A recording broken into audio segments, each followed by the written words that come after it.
ತಂದೆಗೆ 5 ಜನ ಮಕ್ಕಳಿದ್ದಾರೆ. ಸೊ ನಾನು 4ನೇವನು. ಸೊ ನನಗೆ ಅಂತ ಪರ್ಟಿಕ್ಯುಲರ್ ಏನು ಪೂಜೆ ಮಾಡಿ ಏನು ಶುರು ಮಾಡಿಲ್ಲ. ಮನೆಗೆ ಮಕ್ಕಳು ಕಲಿಯೋಕೆ ಬರ್ತಿದ್ರು, ಅವ್ರಿಗೆ ಹೇಳ್ಕೊಡ್ತಾ ನೋಡ್ತಾ ನೋಡ್ತಾ ನಾನು ಕಲ್ತ್ಕೊಂಡಿದ್ದೆ ಅಷ್ಟೇ. ಸುಮಾರು ವರ್ಷ ಆದ ನಂತರ ನಮ್ಮ ತಂದೆ ಹರಿಕಥೆಗಳಿಗೆ ಎಲ್ಲ ನುಡಿಸ್ತಾ ಇದ್ರು. ಆ ರೀತಿ ಹೋಗ್ತಾ ಹೋಗ್ತಾ ಅಂತ ನಾನು ಕಲಿತಿದ್ದೆ. ಸೊ ನಮ್ಮ ತಂದೆಯವರ ಒಂದು ಚಿಕ್ಕ ಮೃದಂಗ ಇದೆ, ಒಂದು 80 ವರ್ಷ ಆಗಿದೆ, 100 ವರ್ಷ ಆಗಿದೆ. ಒಂದು ತುಂಬಾ ಚಿಕ್ಕ ಮೃದಂಗ. ಅದು ಇದು ಚರ್ಮ, ಮೊದಲಿನ ಚರ್ಮದಿಂದ ಮಾಡ್ತಾ ಇದ್ದೆ, ಇದೆಲ್ಲ ಚರ್ಮ ಇದೆ. ಇವಾಗೆಲ್ಲ ರೋಪ್ ಬಂದಿದೆ, ಲೈಲಾನ್ ರೋಪ್ ಬಂದಿದೆ. ಆಮೇಲೆ ಇವಾಗೆಲ್ಲ ನಟ್ಟು ಬಂದಿದೆ, ಸಿಂಥೆಟಿಕ್ ಬ್ಲಂಗಮ್ಸ್ ಎಲ್ಲ ಬಂದಿದೆ. ಸೊ ಎಲ್ಲ ರೀತಿ ಬ್ಲಂಗಮ್ ಅಂತ ಕಲೆಕ್ಷನ್ಸ್ ಇದೆ. ಸೊ ಬಟ್ ಅದರಲ್ಲಿ ತುಂಬಾ ಅಂದ್ರೆ ಈಗ ತುಂಬಾ 15 ಇಂಚ್ ಇರುತ್ತೆ. 15 ಇಂಚ್ ಸೊ ಚಿಕ್ಕ ಮಕ್ಕಳಿಗೆ ತುಂಬಾ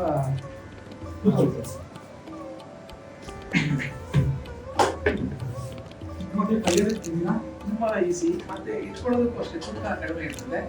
ಅವ್ರ ಕಾಲಲ್ಲಿ ಇಟ್ಕೊಂಡು ನೋಡಿಸ್ಬೇಕಲ್ಲ ಇದನ್ನ, ಕರೆಕ್ಟ್. ಸೊ ಅದಕ್ಕೆ ತುಂಬಾ ಇಷ್ಟೇ ಇಷ್ಟು ಮಾಡಿದ್ದಾಗಿರ್ತದೆ. ನೀವು ಕಲೆ ಸ್ಟಾರ್ಟ್ ಮಾಡಿದ್ರಿ ಇದು ಇತ್ತು ಅವಾಗ. ಆಮೇಲೆ ಇನ್ನೂ ಸ್ವಲ್ಪ ವಾರಿರ್ತಕ್ಕಂಥ ಮೃದಂಗ, ಇನ್ನೂ ಬೇರೆ ಬೇರೆ ಶ್ರುತಿಗಳಿರ್ತಕ್ಕಂಥ ಮೃದಂಗ ಎಲ್ಲ ಇತ್ತು. ಅದ್ರಲ್ಲಿ ನೋಡ್ತೀವಿ 22 ಇಂಚ್ ಅಂತ ಬರ್ತದೆ. ಅದು ಇನ್ನು ಸ್ವಲ್ಪ ದೊಡ್ಡ ಬರ್ತಾ ಇದೆ ಅದರಲ್ಲಿ. ಸೊ ಅವಾಗ ಚಿಕ್ಕದು ಈಸಿಯಾಗಿ ನಾವೆಲ್ಲ ಭಜನೆಗೆಲ್ಲ ಎತ್ಕೊಂಡು ಹೋಗಿ ನೋಡಿಸ್ತಾ ಇದ್ವಿ. ಅಷ್ಟು ಚಿಕ್ಕ ಮೃದಂಗ ಇದೆ. ಅಪ್ಪಾಗಿತ್ತ ನೀವು ಮೃದಂಗನೇ ಕಲಿಬೇಕು ಅಥವಾ ಇದರಲ್ಲೇ ಮುಂದೆ ಹೋಗ್ಬೇಕು ಅಂತ? ಅವ್ರಿಗೆ ಅಂದ್ರೆ ನಮ್ಮ ಮನೇಲಿ ನಮ್ಮ ಅಣ್ಣಂದ್ರು ಎಲ್ಲ ನುಡಿಸ್ತಾರೆ. ಸೊ ನಮ್ಮ ತಂದೆಯವರು ಫಾರೆಸ್ಟ್ ಆಫೀಸರ್ ಆಗಿದ್ರು, ಡೆಪ್ಯೂಟಿ ರೇಂಜ್ ಫಾರೆಸ್ಟ್ ಆಫೀಸರ್ ಆಗಿದ್ರು. ಸೊ ಆ ಜಾಬ್ ನಮ್ಮ ಅಣ್ಣ ಆಗಿದೆ ಈಗ. ಸೊ ಅವರು ಮೃದಂಗ ನುಡಿಸ್ತಾರೆ. ಇನ್ನೂ ದೊಡ್ಡ ಅಣ್ಣ ಇದ್ದಾರೆ, ಅವರು ಮೋರ್ಚಿಂಗ್ ಎಲ್ಲ ನುಡಿಸ್ತಾರೆ. ಸೊ ಮನೇಲಿ ಎಲ್ರೂ ಒಂದು ವಿದ್ಯೆ ಕಲಿಬೇಕು ಅನ್ನೋದೇ ನಮ್ಮ ತಂದೆಯವರ ಆಶಯ. ಸೊ ಎಲ್ರೂ ಈ ಒಂದು ಸಂಗೀತ ಮೃದಂಗ, ನಮ್ಮ ತಂಗಿ ಇದ್ದಾರೆ ವೀಣೆ ಅಂತ, ಅವರು ವೀಣೆ ಮತ್ತೆ ಮೃದಂಗ ಕಲಿತಿದ್ದಾರೆ.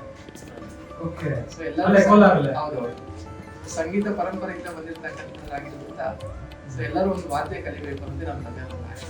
ಸೊ ಫುಲ್ ಟೈಮ್ ತಗೊಂಡ್ರೆ ನೀವು ಒಬ್ಬರೇ? ಹೌದು, ನಾನು ಫುಲ್ ಟೈಮ್. ಅಣ್ಣ ಫಾರೆಸ್ಟ್ ಡಿಪಾರ್ಟ್ಮೆಂಟ್ ಇದ್ದಾರೆ, ಅವ್ರು ಹಿಂಸೆಲ್ ಇದ್ದಾರೆ ಅಥವಾ ಅಲ್ಲೇ ಊರಲ್ಲಿ ಕೋಲಾರಲ್ಲಿ ಇದ್ದಾರೆ? ಕೋಲಾರಲ್ಲಿ ಇದ್ದಾರೆ. Nice to hear, sir. Complete family into this. So ನಿಮ್ಗೆ ಇದಕ್ಕೆ ಬರ್ಬೇಕು ಅಂತ ನಿಮ್ಗೆ ಏನಕ್ಕೆ ಅನಿಸ್ತು? ಅಪ್ಪ ಇದ್ದಾರೆ, ವಾಟ್ ಪಾಯಿಂಟ್ ಯು ಮೇಡ್? ನಮ್ಮ ತಂದೆಯವ್ರಿಗಿಂತ ನಮ್ಮ ತಾತನವ್ರಿಗಿಂತ ನಾನು ಭಜನೆಗೆ ಹೋಗ್ತಾ ಇದ್ದೆ ರಾತ್ರಿ. ಸೊ ಏನು ಉದ್ದೇಶ ಅಂತಂದ್ರೆ ಅವಾಗ ಹೋದಾಗ ಕರ್ಕೊಂಡು, ಅವಾಗೆಲ್ಲ ಭಜನೆಗೆ ರಾತ್ರಿ ಒಂದು 10 ಗಂಟೆ ಶುರು ಆದ್ರೆ ಒಂದು 1 ಗಂಟೆ 2 ಗಂಟೆ ಮುಗಿತಾ ಇತ್ತು. ಓಕೆ. ಸೊ ಅವ್ರ ಜೊತೆ ಹೋದ್ರೆ ಏನಂದ್ರೆ ಅವರು ಕೊನೆಯಲ್ಲಿ ಒಂದು ₹1 ಕೊಡ್ತಾ ಇದ್ರು. ಸೊ ಅದರಿಂದ ನಮ್ಗೆ ಬೆಳಿಗ್ಗೆ ನೆಕ್ಸ್ಟ್ ಡೇ ಭಾನುವಾರ ಅಂದ್ಬಿಟ್ಟು ಸೈಕಲ್ ಹೊಡಿಯೋದಕ್ಕೆ ಒಂದು ಅವಕಾಶ ಸಿಗ್ತಾ ಇತ್ತು. ನಾವು ಕಲಿಬೇಕು ಅನ್ನೋದಕ್ಕಿಂತ ಒಂದು ಕಾಸು ಕೊಟ್ರೆ ಏನೋ ಸೈಕಲ್ ತುಳಿಬೋದಲ್ಲ, ಭಜನೆಗೆ ಹೋದ್ರೆ ಕೊಡ್ತಾರೆ ಅಂತ ಆ ಒಂದು ಇದಿತ್ತು. ಅದೇ ರೀತಿ ಹಂಗಂಗೆ ಬಂದ್ಬಿಡ್ತು. ಸೊ ದಟ್ ₹1 ಸೈಕಲ್ ಬಾಡಿಗೆ ನೋಡಿ ಆಸೆ ಕರ್ಕೊಂಡ್ ಬಂದಿದೆ. ಸೊ ನಾನು ಕಲಿತಾ ನಮ್ಮ ತಂದೆಯವ್ರ ಹತ್ರ, ಆನಂತರ ಬೆಂಗಳೂರಿಗೆ ಬಂದು ನಮ್ಮ ದೇಶದ ಪ್ರಖ್ಯಾತ ಮೃದಂಗ ವಿದ್ವಾನ್ SV ಗಿರಿಧರ್ ಸರ್ ಅವರಲ್ಲಿ ಮತ್ತೆ ಸೀನಿಯರ್ ಮತ್ತೆ ವಿದ್ವಂತೆಲ್ಲ ಅವ್ರ ಹತ್ರ ಮಾಡ್ಕೊಂಡೆ. ಸೊ ಅವ್ರ ಹತ್ರ ಮುಂದೆ ಕಂಜರ, ಮೋರ್ಚಿ ಕೊಡ್ತಕ್ಕಂಥದ್ದೆಲ್ಲ ವಿಭಿನ್ನವಾಗಿರ್ತಕ್ಕಂತಹ ಪಾಠಗಳೆಲ್ಲ ಅವ್ರ ಹತ್ರ ನಾನು ಮಾಡ್ಕೊಂಡಿದ್ದೆ. ಸೊ ಅವರ ಮಾರ್ಗದರ್ಶನ ಚೆನ್ನಾಗಿ. ಕಾರ್ತಿಕ್ ವೈದ್ಯಂತಿ ಅವರ SV ಗಿರಿಧರ್ ಸರ್ ಡಾನ್ಸ್ಗೆ ಏನ್ ನುಡಿಸ್ಬೇಕು ಅವೆಲ್ಲನೂ ಕಲಿತಿದ್ದೆಲ್ಲ. ಸೊ ಮೊದಲಿಂದ ಫಸ್ಟ್ ಹರಿಕಥೆಗೆ ನುಡ್ಸ್ಕೊಂಡ್ ಬರ್ತಾ ಇದ್ದೆ.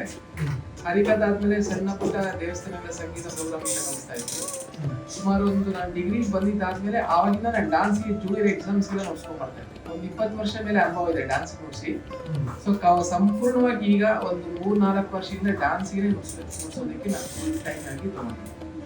ಸೊ ಅದಕ್ಕಿಂತ ಮುಂಚೆ ರಾಷ್ಟ್ರೋತ್ತನ ಒಂದು CBSE ಸ್ಕೂಲ್, ಅದರಲ್ಲೊಂದು 10 ವರ್ಷ ಮೃದಂಗ ಫ್ಯಾಕಲ್ಟಿ ಓದಿದ್ದೆಲ್ಲ ನಾನು ಮಾಸ್ಟರ್ ಡಿಗ್ರಿ ಕೋಲಾರಲ್ಲೇ ನಾನು ಮಾಡಿದ್ದೆ. MSW master of social works ಅಂತ, ಅದನ್ನ ಕೋಲಾರಲ್ಲೇ ಕಂಪ್ಲೀಟ್ ಮಾಡಿದೆ ಮಾಸ್ಟರ್ ಡಿಗ್ರಿ ಸರ್. ಅದು ಒಂದ್ಸಲ ನುಡಿಸಿ ಸರ್.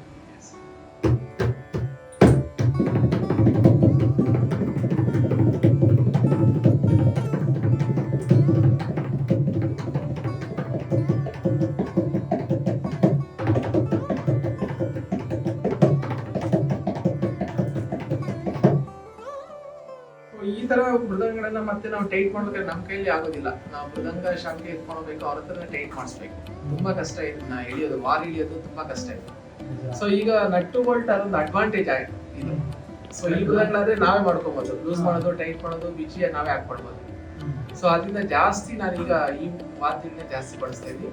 ಬಟ್ ಈ ರೋಪ್ ಅಥವಾ ಈ ವಾರ ಮೃದಂಗ, ಚರ್ಮವಾದ್ಯ ಮೃದಂಗ ಇದೆಯಲ್ಲ, ಅದು ತುಂಬಾ ಹಡಗರು ಶಾಸ್ತ್ರದ ಮುಖಾಂತರ ಮಾಡಿರ್ತಕ್ಕಂಥದ್ದು. ಅದರಲ್ಲಿ ಬರ್ತಕ್ಕಂಥ ನಾದ ಅಥವಾ ನುಡ್ಸಾಣಿಕೆ ನಮ್ಗೆ ಈ ವಾದ್ಯಗಳಲ್ಲಿ ಬರೋದಿಲ್ಲ ಅಂತ ಹೇಳ್ಬೋದು. ತುಂಬಾ ಅನುಭವ ಆದಲ್ಲಿ ನುಡ್ಸಿದ್ಮೇಲೆ ಸಹ ಈ ವಾದ್ಯಗಳಲ್ಲಿ ನುಡ್ಸಿದ್ಮೇಲೆ ಹಳೆ ಪರಂಪರೆ ಏನಿದೆಯೋ ಅದೇ ಬೆಸ್ಟ್ ಅನ್ಸುತ್ತೆ. ಆ ಭಜನೆಗಳು ಧನುರ್ಮಾಸ ಭಜನೆ ಅಂತ ನಡೀತದೆ. ಸೊ ಬೆಳಿಗ್ಗೆ 4:30 ಶುರುವಾದ್ರೆ 6 ಗಂಟೆವರೆಗೂ ಊರೆಲ್ಲ ಮೆರವಣಿಗೆ ತರ ಹೋಗ್ತಾ ಇದ್ವಿ ಭಜನೆ ಮಾಡ್ಕೊಂಡು. ಅಲ್ಲಿ ನುಡಿಸ್ತಾ ಕೊಲದಲ್ಲಿ ನಾನು ಸ್ವಲ್ಪ ಲೈಟ್ ಇವೆಲ್ಲ ಬಂತು. ಮತ್ತೆ ಸುಮಾರು ಒಂದು 10-15 ವರ್ಷದಿಂದ ಪ್ರತಿ ಸೋಮವಾರ ನಮ್ಮ ಕೋಲಾರಲ್ಲಿ ಸೋಮೇಶ್ವರ ದೇವಸ್ಥಾನ ಇದೆ, ಚೋಳರ ಕಾಲದ್ದು.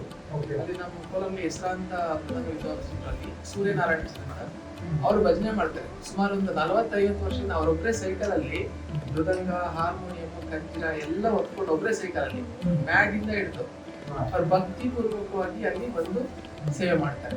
ಸೊ ಅಲ್ಲಿ ಹೋಗಿ ನಾನು ಭಜನೆಗೆ ನುಡಿಸ್ತಾ ಫಸ್ಟ್ ಕಲ್ತೀನಿ. ಸೊ ಮನೆಯಲ್ಲಿ ಭಜನೆ ಈ ತರ ಭಜನೆ ಕಲ್ತಿದ್ದಾದ್ಮೇಲೆ ಅಲ್ಲಿ ದೇವಸ್ಥಾನದಲ್ಲಿ ಎಲ್ಲರೂ ಬಂದು ಆಡ್ತಾ ಇದ್ರು, ಒಂದೊಂದು ಆಡಿರ್ತಾರ. ಅಲ್ಲಿ ನುಡಿಸ್ತಾ ನನಗೆ ಇನ್ನೂ ಲೈಕ್ ನನ್ನ ಹಾಡಿಗೆ ನುಡಿಸ್ಬೇಕು, ಮುಕ್ಕಾಲು ಭಾಗ ಕಲ್ತಿದ್ದು ಆ ಒಂದು ಭಜನೆ. ಸೊ ನಾನು ನುಡಿಸೋದು ನೋಡಿ ಮತ್ತೆ ಒಂದು ಸಣ್ಣ ಪುಟ್ಟ ಕಾಂಪಿಟೇಷನ್ಸ್ ಎಲ್ಲ ನಡೀತಾ ಇತ್ತು. ಕರ್ನಾಟಕ ಚಿನ್ನರ ಕಲಾಶ್ರೀ ತರ ಪ್ರಶಸ್ತಿ ಇದೆಲ್ಲ ನಡೀತಾ ಇತ್ತು. ಸೊ ಮೊಟ್ಟ ಮೊದಲನಾಗಿ ನಮ್ಮ ತಂದೆಯವರು ಇದ್ದಾಗಲೇ ನನಗೆ ಒಂದು ರಾಜ್ಯ ಪ್ರಶಸ್ತಿ ಬಂತು. ಆಗಿನ ಕಾಲದ ಒಂದು ನಮ್ಮ ರಾಜ್ಯದ ಗವರ್ನರ್ ಆಗಿರ್ತಕ್ಕಂಥ TN ಚತುರ್ವೇದಿ ಅಂತಿದ್ರು. ಸೊ ಅವ್ರ ಮುಖಾಂತರ ನನಗೆ ಕರ್ನಾಟಕ ಚಿನ್ನರ ಕಲಾಶ್ರೀ ಅಂತ ಒಂದು ರಾಜ್ಯ ಪ್ರಶಸ್ತಿ ಬಂತು ಮೃದಂಗದಲ್ಲಿ, ಸ್ಟೇಟ್ ಕಾಂಪಿಟೇಷನ್ಸ್ 2002 ಅಲ್ಲಿ. 2003-2000 ಹೌದು. ನನಗೂ ಅವಾಗಲೇ ರಾಜ್ಯ ಪುರಸ್ಕಾರ ಅವಾರ್ಡ್ ಬಂತು. ಸೊ ಅವಾಗಲೇ TN ಚತುರ್ವೇದಿ ಬಾಲಭವನಿಂದ ಮಾಡ್ತಾರೆ ಪ್ರತಿ ವರ್ಷ ಕಲಾಶ್ರೀ ಪ್ರಶಸ್ತಿದು. ಸೊ ಅವಾಗ ಆ ಪ್ರಶಸ್ತಿ ನನಗೆ ಬಂತು. ಅಲ್ಲಿಂದ ನಂಗೆ ಇನ್ನೂ ಸ್ವಲ್ಪ ಎಂಕರೇಜ್ಮೆಂಟ್, ಸ್ಕೂಲಲ್ಲೆಲ್ಲ ಒಳ್ಳೆ ರೆಕಗ್ನೈಸೇಷನ್ ಸಿಕ್ತು ನನಗೆ. ಸೊ ಭಾನುಪ್ರಕಾಶ್ ಅನ್ನೋದಕ್ಕಿಂತ ಒಂದು ಮೃದಂಗ ನನ್ನ ಹೆಸರಿಗಿನ ಮುಂಚೆ ಫಸ್ಟ್ ಮೃದಂಗ ಅಂತ ಬಂತು. ಸೊ ಮೃದಂಗ ಭಾನುಪ್ರಕಾಶ್ ಅಂತ ಕರೀತಾ ಇದ್ದೆ. ಸೊ ಒಂದು ವಾದ್ಯ ನನಗೆ ಹೆಸರು ಅಂತ. ಸೊ ನಾನು RDC ಮಾಡಿದ್ರೆ ಮತ್ತೆ PSC ಕೂಡ ಮಾಡಿದೆ. ಸೊ ನಾನು ಅನ್ಎಕ್ಸ್ಪೆಕ್ಟೆಡ್ ಆಗಿ ಸೆಲೆಕ್ಟ್ ಆಗಿದ್ದು. ಅದು ಆಕ್ಚುಲಿ ನಾನು ಫಸ್ಟ್ ರೌಂಡ್ ಅನ್ನು ಸುಮ್ಮನೆ ಕಳಿಸಿದೆ ಅಷ್ಟೇ ಅವರು. ನಾನು ಫಸ್ಟ್ ಇಯರ್ಲೇ ಸೆಲೆಕ್ಟ್ ಆಗಿಬಿಟ್ಟೆ. ಆಕ್ಚುಲಿ ಫಸ್ಟ್ ಇಯರ್ ಹೋಗೋ ರೂಲ್ಸ್ ಇರಲಿಲ್ಲ. ಸೊ ನಾನು ಫಸ್ಟ್ ಇಯರ್ ಜಸ್ಟ್ ಹೋಗ್ಬಿಟ್ಟು ಬಾ ಅಂತ ಹೇಳಿದ್ರು. ನಾನು ಫಸ್ಟ್ ಇಯರ್ ಸೆಲೆಕ್ಷನ್ ಮಾಡ್ಬೇಕು. ಸೊ ಬಂದ್ಮೇಲೆ ಮತ್ತೆ ಸುಮಾರು ಸೆಕೆಂಡ್ ರೌಂಡ್ ಇನ್ನೊಂದ್ಸರಿ TSC ಸೆಲೆಕ್ಟ್ ಆಗಿದೆ. ಅವಾಗೂ ಬಂದು ಇನ್ನೊಂದ್ಸರಿ ಹಾಡಿಗೆ. ಅದಾದ ನಂತರ ಸುಮಾರು ನ್ಯಾಷನಲ್ ಇಂಟಿಗ್ರೇಷನ್ ಕ್ಯಾಂಪ್ಸ್ ಅಂತ ಇರ್ತದೆ. So all over India, Jammu Kashmir ಹಿಡಿದು ಈ ಕಡೆ ವೆಸ್ಟ್ ಬೆಂಗಾಲ್ ಕಡೆ ಹಿಡಿದು ಸೌತ್ ಇಂಡಿಯಾ, ಕನ್ಯಾಕುಮಾರಿ ಎಲ್ಲ ಕಡೆನೂ ಮೃದಂಗ ಸುಮಾರು ಒಂದು 22 ಕ್ಯಾಂಪ್ಸ್ ಅಟೆಂಡ್ ಮಾಡಿದ್ದೀನಿ ಆಲ್ಮೋಸ್ಟ್ SSCಯಲ್ಲೇ. ಸೊ ಒಳ್ಳೆ ರೆಕಗ್ನೈಸೇಷನ್. RDC ಬಂದು ಕಂಪ್ಲೀಟ್ಲಿ ಮೃದಂಗ. ಅದಂತೂ ಮರೆಯಕ್ಕೆ, ಜೀವನದಲ್ಲಿ ಮರೆಯಕ್ಕೆ ಆಗಲ್ಲ ಅಂತ. ಜೀವನದಲ್ಲಿ ಒಂದು ವಿದ್ಯೆ ಕರೆಕ್ಟಾಗಿ ಕಲಿತ್ರೆ ಅದು ನಮಗೆ ಎಲ್ಲಿ ಬೇಕಾದ್ರೂ ಕರ್ಕೊಂಡು ಬರುತ್ತೆ. ಕಡೆಗೆ ಅದು ನಮ್ಮ ಕಂಪ್ಲೀಟ್ ಲೈಫ್ನು ಒಂದು ದಾರಿ ಸೂಪರ್. ಒಂದ್ಸಲ ರೈಟ್ ಆಗ್ತವಾ?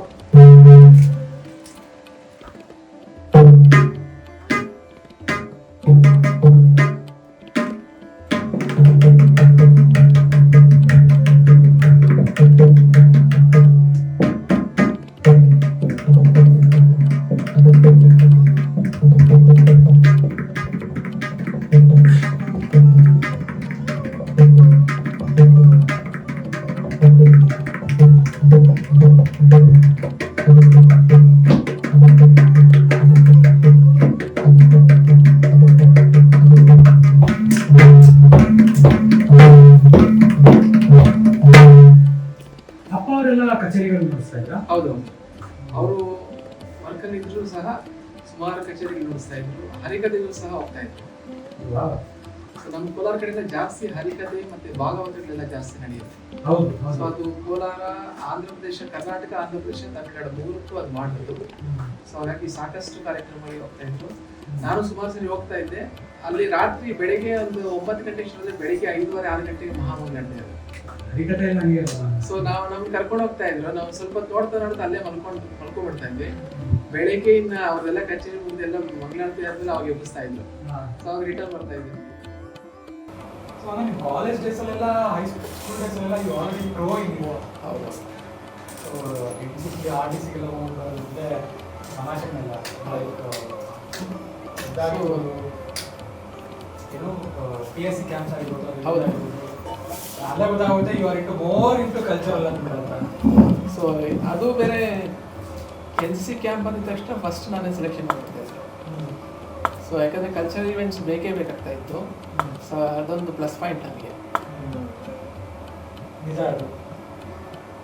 ಸೊ NCC ಮುಗಿತು, ಸ್ಟಡೀಸ್ ಮುಗಿತು, ನೆಕ್ಸ್ಟ್ ವಾಟ್ ನೀವು ಇದನ್ನೇ ಡೈರೆಕ್ಟ್ ಪ್ರೊಫೆಷನಲ್ ಆಗಿ ನೀವು ತಗೊಂಡ್ರಿ? ಯಾವಾಗ ತಗೊಂಡ್ರಿ? ಸೊ ಆಗ ನಾನು ಡಿಗ್ರಿಯಲ್ಲಿ ಇದ್ದಾಗಲೇ ನಾನು ಪಾರ್ಟ್ ಟೈಮ್ ಜಾಬ್ಸ್ ಎಲ್ಲ ಮಾಡ್ತಾಯಿದ್ದೆ. ಅಂದರೆ ಒಂದು ಸ್ಕೂಲಲ್ಲಿ ಮೃದಂಗ ಹೇಳ್ಕೊಡ್ತಾ ಇದ್ದೆ.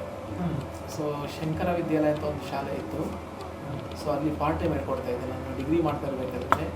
ಆವಾಗಲೇ ನಾನು ಸ್ವಲ್ಪ ಕ್ಲಾಸಸ್ ಎಲ್ಲ ತಗೊಳ್ತಾ ಇದ್ದೆ, ಮೃದಂಗ ಕ್ಲಾಸ್ ಎಲ್ಲ ಮಾಡ್ತಾ ಇದ್ದೆ. ಮನೆಯಲ್ಲೂ ಮಾಡ್ತಾ ಇದ್ದೆ, ಬೇರೆ ಬೇರೆ ಕಡೆ ಹೊಸಕೋಟೆಗೆ ಬಂದು ಮಾಡ್ತಾ ಇದ್ದೆ. ಸೊ ಎಲ್ಲ ಕಲಾವಿದರೆಲ್ಲ ಪರಿಚಯ ಆಗ್ತಾ ಇದ್ರು ಅವಾಗಿಂದಲೇ. ಆನಂತರ ಮಾಸ್ಟರ್ ಡಿಗ್ರಿನೂ ಸಹ ನನಗೆ ಬೆಂಗಳೂರಿಗೆ ಬರಬೇಕಾಗಿತ್ತು. ಸೊ ಆ ಟೈಮಲ್ಲಿ ನನ್ನ ತಂದೆಯವರು ತೀರ್ಕೊಂಡ್ಬಿಟ್ರು. ಸೊ ನಾನು ಅಲ್ಲೇ ಕೋಲಾರಲ್ಲೇ ಮಾಸ್ಟರ್ ಡಿಗ್ರಿನೂ ಅಲ್ಲೇ ಕಂಪ್ಲೀಟ್ ಮಾಡಿದೆ. ಸೊ ಅದಾದ ನಂತರ ಸ್ವಲ್ಪ ದಿನ ನಾನು MNC ಕಂಪ್ನಿಯಲ್ಲೂ ಸಹ ವರ್ಕ್ ಮಾಡಿದೆ, ಒಂದು 6 months. ಸೊ ಅದಾದ ನಂತರ ಫುಲ್ ಟೈಮ್ ಆಗಿ ಇದರಲ್ಲೇ ತಗೊಂಡ್ಬಿಟ್ಟೆ. ನಾನು ಮಾಡಿದ್ದು ಮಾಸ್ಟರ್ ಡಿಗ್ರಿ HR ಅದರಲ್ಲಿ MSW in HR ಅಂತ. HR ಸೆಕ್ಟ್ರಲ್ಲಿ ಸುಮಾರು ಒಂದು 6 ತಿಂಗಳು ಮಾತ್ರ ಕೆಲಸ ಮಾಡಿದೆ. ಸೊ ಇದು ಆಗೋದಿಲ್ಲಪ್ಪ ನಮಗೆ, ಸರಿ ಅನ್ಸಲ್ಲ ಅನ್ಸ್ಬಿಡ್ತು ನನಗೆ. ಸೊ ಯಾಕಂದರೆ ತುಂಬ ಪ್ರೆಷರಲ್ಲಿ ಇಲ್ಲಿ ಕಚೇರಿ ಒಪ್ಕೊಂಡ್ಬಿಟ್ಟಿದ್ದೀನಿ, ಅಲ್ಲಿ ಆಫೀಸಲ್ಲಿ ಬಿಡೋದಿಲ್ಲ. ಸೊ ಆನಂತರ ಒಂದೇ ಸರಿ ಸರಸ್ವತಿ ನಂಬ್ಕೊಂಡ್ರೆ ಯಾರನ್ನೂ ಕೈ ಬಿಡೋದಿಲ್ಲ ಅಂತ ಗೊತ್ತಾಯಿತು. ಸೊ ಆನಂತರ ಫುಲ್ ಟೈಮ್ ಆಗಿ ಒಂದು ರಾಷ್ಟ್ರೋತ್ತರ ಒಂದು ಸ್ಕೂಲ್, ಅದು CBSE ಸ್ಕೂಲ್ ರಾಮಮೂರ್ತಿ ನಗರದಲ್ಲಿ, ಅಲ್ಲಿ ಫಸ್ಟು ಜಾಬ್ ಸ್ಟಾರ್ಟ್ ಮಾಡಿದೆ. ಸೊ ಅಲ್ಲೇ ಒಂದು 9 ವರ್ಷ ಹೆಚ್ಚು ಕಡಿಮೆ ಮೃದಂಗ ಫುಲ್ ಟೈಮ್ ಆಗಿ ವರ್ಕ್ ಮಾಡಿತ್ತು. ಆನಂತರ ಫುಲ್ ಟೈಮ್ ಆಗಿ ಯಾಕಂದರೆ ನಮ್ಮ ಸ್ಕೋಪ್ ಬೆಳಿಬೇಕು ಅಂತಂದರೆ ಒಂದೇ ಹತ್ರ ಇದ್ದರೆ ಆಗೋದಿಲ್ಲ ಅಂತ ಅನಿಸ್ಬಿಡ್ತು. ಕಚೇರಿ ಎಕ್ಸಾಮ್ಸ್ಗೆಲ್ಲ, ಡ್ಯಾನ್ಸ್ ಎಕ್ಸಾಮ್ಸ್ಗೆಲ್ಲ ನೋಡಿಸ್ತಾ ಇದ್ದೆ. ಸುಮಾರು 20 ವರ್ಷದಿಂದ ನೋಡಿಸ್ತಾ ಇದ್ದೀನಿ. ಬಟ್ ಫುಲ್ ಟೈಮ್ ಅರಂಗೇಟ್ರಂಗೆಲ್ಲ ನಾನು ಸುಮಾರು ಒಂದು 4 ವರ್ಷದಿಂದ ಇದರಲ್ಲೇ ಫುಲ್ ಟೈಮ್ ನೋಡಿಸ್ತೀನಿ. ಈಗ ನಟ್ಟು ಬೋಲ್ಟು ಸಾಮಾನ್ಯವಾಗಿ ಎಲ್ಲರೂ ನುಡಿಸ್ತಾ ಇದೆ, ಅದೆಲ್ಲ ನನ್ನ ಹತ್ರ ಆಲ್ರೆಡಿ ಇತ್ತು, ಸುಮಾರಿತ್ತು. ಸೊ ಮೃದಂಗದಲ್ಲಿ ಈ ಥರ ಡಿಸೈನ್ಸ್ ಎಲ್ಲ ಬರುತ್ತಾ ಅಂತ ನನಗೆ, ಸಾಮಾನ್ಯವಾಗಿ ನಾವೆಲ್ಲಾದರೂ ಮನೆ ಗೋಡೆ ಮೇಲೆ ಪೇಂಟಿಂಗ್ ಎಲ್ಲ ನೋಡ್ತಾ ಇರ್ತೀವಿ. ಸೊ ಅದು ಮೃದಂಗದಲ್ಲಿ ಇಷ್ಟು ಚೆನ್ನಾಗಿ ಮಾಡೋಕ್ಕೆ ಸಾಧ್ಯ ಆಯ್ತು ಅಂತ ನನಗೆ ಅವ್ರ ಮೃದಂಗ ನೋಡಿದ ತಕ್ಷಣ ನನಗೆ ಅನಿಸ್ಬಿಡ್ತು. ಸೊ ನಾನು ಈ ಥರದ್ದು ಮಾಡಿಸ್ಕೊಳ್ಬೇಕು, ಇದ್ರಲ್ಲಿ ನುಡಿಸ್ಬೇಕು ಅಂತ. ಸೊ ನಿಮ್ಮ ವಾದ್ಯದಲ್ಲಿ ನಾದ ರೈಟ್ ಲೆಫ್ಟ್ ಸೇಮ್ ಅದೇ ಇರುತ್ತೆ, ಏನೂ ಚೇಂಜಸ್ ಇರೋದಿಲ್ಲ. ಬಟ್ ವುಡ್ ಅದು ಹಲಸಿನ ಮರದಲ್ಲಿ ಮಾಡ್ತಾರೆ, ಜಾಕ್ವುಡ್ಡಲ್ಲಿ. ಇಷ್ಟು ಚೆನ್ನಾಗಿ ಮಾಡ್ಬೋದಾ ಕಾರ್ವಿಂಗ್ ಅಂತ ನನಗೆ ಅವರು ಮಾಡಿಕೊಟ್ಮೇಲೆ ಗೊತ್ತಾಗಿತ್ತು. ಸೊ ನಾನು ಸ್ಪೆಷಲಾಗಿ ಒಂದು 2-3 ಮೃದಂಗ ಮಾಡಿಸಿದ್ದೀನಿ, ಅದು ನಿಮಗೆ ತೋರಿಸ್ತೀನಿ. ಅದ್ರಲ್ಲಿ ನನ್ನ ಹೆಸರೆಲ್ಲ ಮಾಡಿಕೊಟ್ಟಿದ್ದಾರೆ, ಒಂದೊಂದು ಲೆಟ್ರ್ ಕ್ಲೀನಾಗಿ ಮೆನ್ಷನ್ ಮಾಡಿ ಮಾಡಿಕೊಟ್ಟಿದ್ದಾರೆ, ಅದು ನಿಮಗೆ ತೋರಿಸ್ತೀನಿ. ಸೊ ಮೃದಂಗ ನಂದಿ ವಾದ್ಯ. ಸೊ ನಂದಿ ಕೈಲಾಸ ಪರ್ವತದಲ್ಲಿ ಶಿವ ಪಾರ್ವತಿಯರ ಒಂದು ಭರತನಾಟ್ಯ ತಾಂಡವ ನೃತ್ಯಕ್ಕೆ ನಂದಿ, ಭೃಂಗಿ, ಗಣಪತಿಯವರೆಲ್ಲ ನುಡಿಸ್ತಾ ಇದ್ರು. ಸೊ ಅದರಲ್ಲಿ ನಂದಿ ಇರ್ತಕ್ಕಂಥ ಒಂದು ನುಡಿಸ್ತಾ ಇರ್ತಕ್ಕಂಥ, ಅವರು ಸಹ ಇದ್ರ ಮೃದಂಗ ನುಡಿಸ್ತಾ ಇರ್ತಕ್ಕಂಥ ಒಂದು ಪಿಕ್ಚರ್ ಮಾಡಿಕೊಟ್ಟಿದ್ದಾರೆ. ಕಾರ್ವಿಂಗ್ ಅಷ್ಟು ಚೆನ್ನಾಗಿ ಮಾಡಿಕೊಟ್ಟಿದ್ದಾರೆ. ಸೊ ಅದಕ್ಕೆ ಇಷ್ಟ ಆಗಿ ತುಂಬ ಇದ್ರದ್ದು ನುಡಿಸ್ದೆ. ಇದರಲ್ಲಿ ಸ್ಪೆಷಲಾಗಿ ಅವರು ನಮ್ಮದು ನೇಮ್ ಕೂಡ ಹಾಕ್ಕೊಟ್ಟಿದ್ದಾರೆ, ಭಾನುಪ್ರಕಾಶ್ ಅಂತ. ಒಂದೊಂದು ಲೆಟರ್ನೇ ಕಾರ್ವಿಂಗ್ ಮಾಡಿದ್ದಾರೆ. ಸೊ ಇದು ಬ್ಲಾಕಲ್ಲಿ ಇರೋದು ನಿಮ್ಗೆ ಅಷ್ಟೊಂದು ಕಾಣಿಸಲ್ಲ. ಓ ಕರೆಕ್ಟು. H, ಹಾಂ, BHA ಇದಿದೆ. ಭಾನುಪ್ರಕಾಶ್ ಫುಲ್ಲು ರೌಂಡ್ ಸರೌಂಡಿಂಗ್ ಕರೆಕ್ಟಾಗಿ ಮಾಡಿದ್ದಾರೆ. ನಮ್ಮದು ಪ್ರಕಾಶ್ ಅಂತ, PRAK ಮತ್ತು ASH. ನಂದಿ ಫೇಸ್ ಈ ಥರ ಕಾರ್ವಿಂಗ್ಸ್ ಮಾಡಿರೋದು. ಇದು ಮಾಡಿ ಈ ಕಡೆ ದೊಡ್ಡ ನಂದಿ, ಇದರಲ್ಲಿ ಚಿಕ್ಕ ನಂದಿ ಈ ಥರ ಮಾಡಿದ್ದಾರೆ. ಯಾಕಂದರೆ ಎಲ್ಲೂ ನಟ್ಟು ಬೋಲ್ಟ್ ಹಾಕಿದ್ರೆ ಅದಕ್ಕೆ ಇದಕ್ಕೆ ಎಲ್ಲೂ ತೊಂದರೆ ಆಗ್ಬಾರ್ದು ಅಂತ ಕರೆಕ್ಟಾಗಿ ಅಷ್ಟು ಪ್ಲಾನ್ ಮಾಡಿನೇ ಮಾಡಿದ್ದಾರೆ ಅಲ್ಲ. ಇದೆಲ್ಲ ಒಂದೇ ಎಷ್ಟು ಶ್ರುತಿ ಆಗುತ್ತೆ ಸರ್? ಒಂದು ಶ್ರುತಿ ಹಿಂದೆ. ಸೊ ಈ ಥರ ನಟ್ಟು ಬೋಲ್ಟ್ ಮೃದಂಗದಲ್ಲಿ ಸುಮಾರು ನೀವು ಒಂದು 4 ರಿಂದ 5 ಶ್ರುತಿ ಮಾಡ್ಕೊಬೋದು ಒಂದೇ ಮೃದಂಗ. ಒಂದು ಮೃದಂಗದಲ್ಲಿ 4 ಶ್ರುತಿ ಮಾಡ್ಬೋದು. ಎಕ್ಸಾಂಪಲ್ ಈಗ ಇದು ಬಿ ಅಂತಿದ್ರೆ ಮುಕ್ಕಾಲು ಮನೆ, ಸಿ ಮಾಡ್ಕೊಬೋದು, ಸಿ ಶಾರ್ಪ್ ಡಿ ಶಾರ್ಪ್ ವರ್ಗು ಮಾಡ್ಬೋದು. ಓಕೆ. ಬಟ್ ಅದು ವಾರ ಮೃದಂಗದಲ್ಲಿ ಅಷ್ಟು ಮಾಡೋಕ್ಕಾಗೋದಿಲ್ಲ. ಯಾಕಂದ್ರೆ ಅಷ್ಟು ಟೈಟ್ ಮಾಡೋದಕ್ಕೆ ಆಗೋದಿಲ್ಲ. ಚರ್ಮದಲ್ಲಿ ಅದು ಆಗೋದಿಲ್ಲ. ಒಂದು ಅರ್ಧ ಕಾಲು ಭಾಗ ಅಷ್ಟೇ. ಹೌದೌದು. ಸೊ ನಟ್ಟು ಬಟ್ಟೆ ಇದು ನಾವೇ ಟೈಟ್ ಮಾಡ್ಕೊಬೋದು. ಇದು ಅಷ್ಟು ರೇಂಜಿಗೆ ಇದು.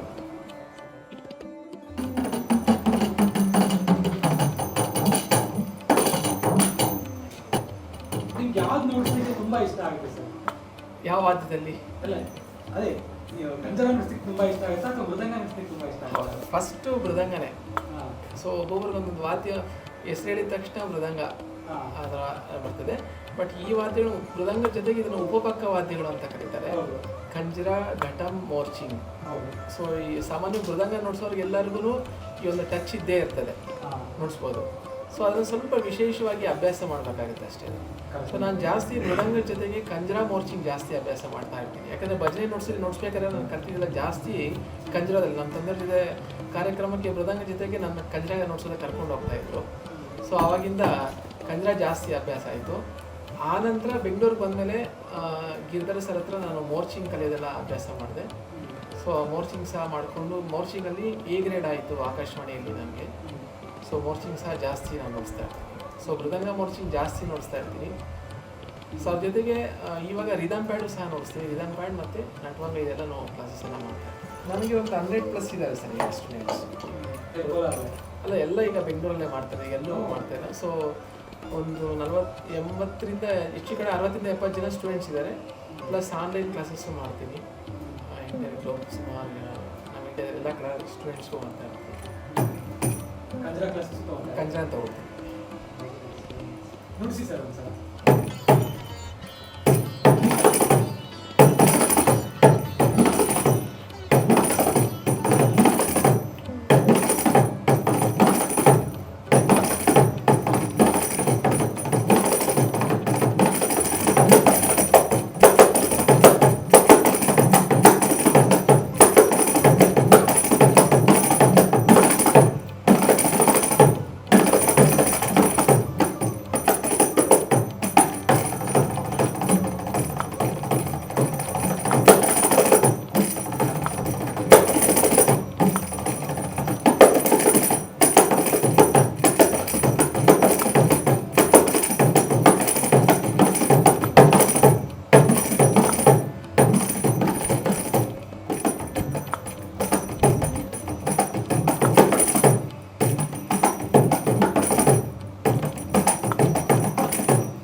ಸ್ಟ್ರಾಂಗ್ ನರಸಿಂಹ ಇದೆ ಅಂದಾಗ ಹೌದು, ಅದನ್ನೇ ಕಣ್ಣ ನಡೆ ಅದು.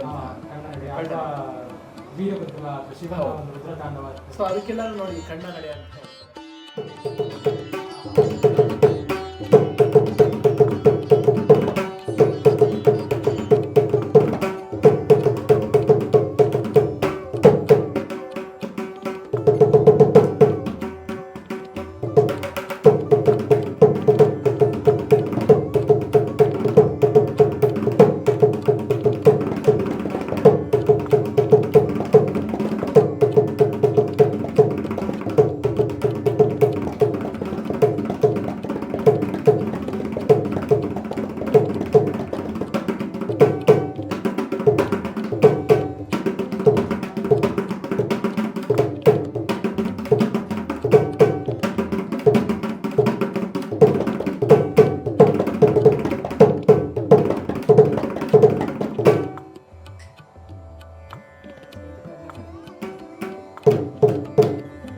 ಇಲ್ಲಿ ಸ್ವಲ್ಪ ತೊಡೆ ಮೇಲೆ ಇದೊಂದು ಪದ್ಧತಿ ಇಟ್ಕೊಳ್ತಾರೆ.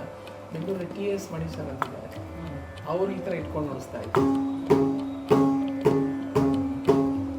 ಈ ಥರ ಮೇಜರ್ಲಿ ಅವ್ರ ಕಂಫರ್ಟ್ ಝೋನ್ ಹೋಗ್ತಾರೆ. ಬಟ್ ಇರೋದು ಎರಡು ಪತ್ತಿ, ಒಂದು ಕಾಲ ಮೇಲೆ ಇಟ್ಕೊಂಡು ಅದೊಂದು, ಇನ್ನೊಂದು ಕಾಲು ಲಾಕ್ ಮಾಡ್ಕೊಳ್ತಾರಲ್ವ, ಆ ಎರಡೇ ಜಾಸ್ತಿ ಬಳಸ್ತದೆ ಎಲ್ಲ ಕಡೆನೂ. ಸೊ ಯಾವೇನು ಈಗ ಬರ್ತಾ ಬರ್ತಾ ನಮಗೆ ಹೆಂಗೆ ಅನುಕೂಲ ಅಂದರೆ ಆ ಥರ ಇಟ್ಕೊಂಡು ಮುಂಚೆ ಇದ್ರೆ ಅದು ಎರಡೇ ಪದ್ಧತಿ. ಒಂದೊಂದು ವಾದ್ಯದ್ದು ಒಂದೊಂದು ವಿಶೇಷತೆ ಇರುತ್ತೆ. ನಾವು ಯಾವುದು ಹೆಚ್ಚು ಯಾವುದು ಕಡಿಮೆ ಅಂತ ಹೇಳೋಕ್ಕೆ ಸಾಧ್ಯ ಇಲ್ಲ. ಅವ್ರ ವಾದ್ಯ ಅವ್ರಿಗೆ ವಿಶೇಷ. ಸೊ ಮೃದಂಗ ಅವ್ರಿಗೆ ಮೃದಂಗನೇ ಒಂದು ವಿಶೇಷ. ಈಗ ಮೋರ್ಚಿಂಗ್ಗೆ ಕೆಲವು ಪ್ರೊಫೆಷನ್ ತೊಗೊಂಡಿರ್ತಾರೆ. ಹೌದು. ಸೊ ಮೋರ್ಚಿಂಗಲ್ಲಿ ನಮ್ಮ ರಾಜ್ಯದಲ್ಲಿ ತುಂಬ ಹೆಸರಾಂತ ಮೋರ್ಚಿಂಗ್ ವಿದ್ವಾಂಸ ಆಗಿರ್ತಕ್ಕಂಥ ಭೀಮಾಚರ ಅಂತಿದ್ದಾರೆ. ಭೀಮಾಚರ ಅಂತ ಅವರು. ಹೌದು. ಓಕೆ. ಸೊ ನನ್ನ ಚಿಕ್ಕ ವಯಸ್ಸಲ್ಲಿ ಅವರ ನುಡ್ಸಾಣಿಕೆ ನನಗೆ ತುಂಬ ಪ್ರಭಾವ ಬೀರಿರ್ತಕ್ಕಂಥದ್ದು. ಮೋರ್ಚಿಂಗಲ್ಲಿ ಇಷ್ಟು ನಾದ ನುಡ್ಸ್ಬೋದು ಅಂತ ನಮ್ಮೂರಲ್ಲಿ ಬಂದು ಅವರೆಲ್ಲ ನುಡ್ಸಿದ್ರು. ತುಂಬ ರಿಸ್ಕಿ ಅಲ್ವಾ ಸರ್? ಅದು ಆ ಥರ ಹೇಳಿ ಎಲ್ಲರಿಗೂ ಭಯ ಹಚ್ಬಿಟ್ಟಿದ್ದಾರೆ ಅಷ್ಟೇ. ಪ್ರಪಂಚದಲ್ಲಿ ಕಷ್ಟ ಅಂತಕ್ಕಂಥದ್ದು ಯಾವುದೂ ಇಲ್ಲ. ನಾವು ನುಡ್ಸಿ ಸುಲಭ ಮಾಡ್ಕೋಬೇಕು. ನಾವು ಕಷ್ಟ ಅಂತಂದರೆ ಯಾವುದೂ ಬರೋದೂ ಇಲ್ಲ. ಸೊ ನಾವು ಮೋರ್ಚಿಂಗ್ ನುಡ್ಸಿದ್ರೆ ನಾಲ್ಗೆ ಕಟ್ಟಾಗಿಬಿಡುತ್ತೆ ಅಂತ ಎಲ್ಲರೂ ಒಂದು ಹೇಳ್ಕೊಂಡು ಇದಾಗ್ಬಿಟ್ಟಿದೆ ಅಷ್ಟೇ. ಆ ಥರ ಏನೂ ಕಟ್ಟಾಗೋದಿಲ್ಲ, ಏನೂ ಇಲ್ಲ. ಸೊ ಅದು ನುಡಿಸ್ತಕ್ಕಂಥ ವಿಧಾನ ಕಲಿಬೇಕಷ್ಟೇ. ಕರೆಕ್ಟ್ ವಿಧಾನ ಕಲಿಬೇಕಷ್ಟೇ. ಅದು ಮಾಡಿಕೊಂಡ್ರೆ ಎಲ್ಲ ಸುಲಭ ಅಷ್ಟೇ.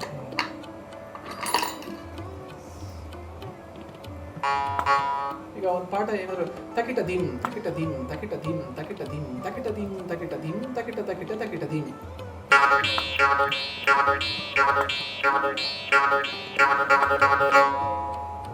ಅದೇ ಶಬ್ದ ಮದಂಗ morsing.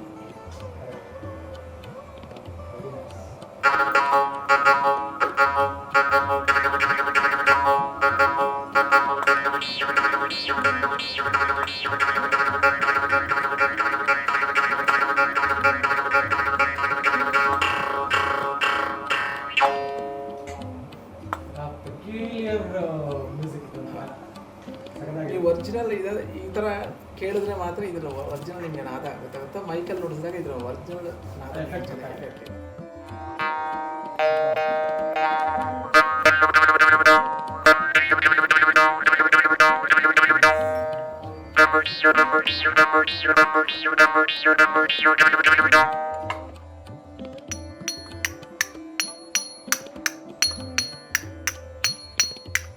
Taka dimi, taka jello, taka dimi, taka jello, taka dimi, taka jello, didi kai, taka dimi, taka jello, taka dimi, taka dimi, taka jello, tarigradom, taka dimi, taka jello, taka dimi, taka jello, taka dimi, taka tarigradom, taka dimi, taka jello, tarigradom, taka dimi, taka jello, tarigradom,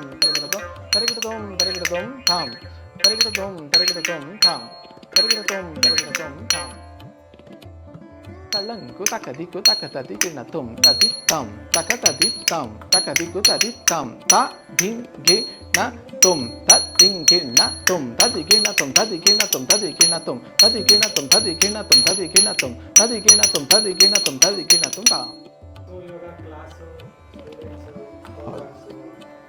full time ಇದೆ. ಹೌದು, ಈಗ full. So online class, offline classes, ಕಚೇರಿ ಮತ್ತು ಭರತನಾಟ್ಯ ಎರಡೂ balance ಮಾಡ್ಕೊಂಡು ನುಡಿಸ್ತಕ್ಕಂಥದ್ದು. ಅದು difficult, ಸ್ವಲ್ಪ balance ಮಾಡ್ಕೊಂಡು ನೋಡಿಸ್ತೀನಿ. ಯಾವ್ದು ಇಷ್ಟ? ಕಚೇರಿ ಇಷ್ಟನಾ ಅಥವಾ ಇಲ್ಲ, ಎರಡೂ ಬ್ಯಾಲೆನ್ಸ್, ಅದು ಇಷ್ಟ ಇದು ಇಷ್ಟ ಅಂತ ಹೇಳೋದಕ್ಕೆ ಆಗೋದಿಲ್ಲ. ಸೊ ಎರಡೂ ಬ್ಯಾಲೆನ್ಸ್ ಮಾಡ್ಕೊಂಡು ನೋಡ್ಸ್ಕೊಂಡು ಹೋಗ್ತಾ ಇದ್ದೀವಿ.